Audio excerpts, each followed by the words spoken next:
आपण बघत आहात AKP न्यूज मराठी, आपला आवाज आपली ताकद। सबस्क्राइब करा, शेअर करा, लाईक करा। AKP news Marathi.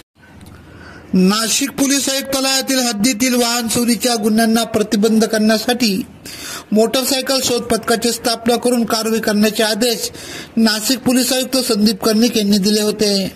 त्याच अनुषंगाने पोलीस उपनिरीक्षक मुक्तेश्वर लाड व अंमलदार मोटरसायकल चोरांचा शोध घेत गस्त घालत असताना पोलीस अंमलदार रवींद्र दिघे यांना मोटरसायकल चोरीतील संशयित आरोपी राहुल गवारे व दर्शन वागचौरे हे दोघे RTO कार्यालय पेठ नाशिक येथे येणार असल्याची माहिती मिळाली।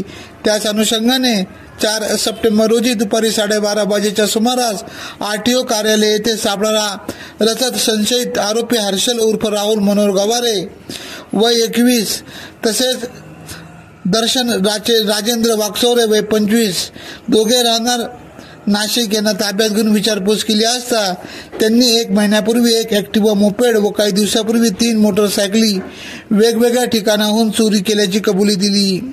पुढील तपास करून वाहन जप्त करण्यात आले आहे। सदर वाहनांचा अभिलेख पडताळणी केली असता मोपेड ॲक्टिवा ही मसरूळ पोलीस ठाणे येथील निष्पन्न झाली। तसेच या दोन्ही आरोपी विरुद्ध नांदगाव पोलीस ठाणे नाशिक ग्रामीण येथे मोटरसायकलीचा चोरीचा गुन्हा दाखल आहे।